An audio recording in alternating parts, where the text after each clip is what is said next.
గుడివాడ పుర ప్రజలు స్వచ్ఛంద సామాజిక సేవా సంస్థలకు ఆహ్వానం.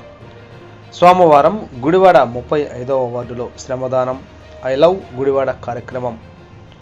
ఐ లవ్ గుడివాడ కార్యక్రమంలో భాగంగా గుడివాడ పట్టణంలోని 35వ వార్డులో శ్రమదానం మన వీధి మన శుభ్రత మన బాధ్యత కార్యక్రమం జరుగుతుంది. ఈ నెల 12వ తేదీ సోమవారం మధ్యాహ్నం 2 గంటలకు ఏలూరు రోడ్డులోని బొమ్మరిల్లు ఎదురు సందులో శ్రమదానం కార్యక్రమం ప్రారంభం అవుతుంది. ఈ కార్యక్రమంలో గుడివాడ నియోజకవర్గ శాసనసభ్యులు వెనుగండ్ల రాము గారు, మున్సిపల్ అధికారులు, సిబ్బంది పాల్గొంటారు. కావున మనం చేద్దాం శుభ్రత, భావితరాలకు అవుతుంది భద్రత నినాదంతో నిర్వహించే శ్రమదానం కార్యక్రమంలో గుడివాడ పట్టణ ప్రజలు, యువత, స్వచ్ఛంద సామాజిక సేవా సంస్థల ప్రతినిధులు మరియు ఎన్డీఏ కూటమి పార్టీల శ్రేణులు పాల్గొనాల్సిందిగా హృదయపూర్వకంగా ఆహ్వానిస్తున్నాం. ఇట్లు గుడివాడ శాసనసభ్యుని కార్యాలయం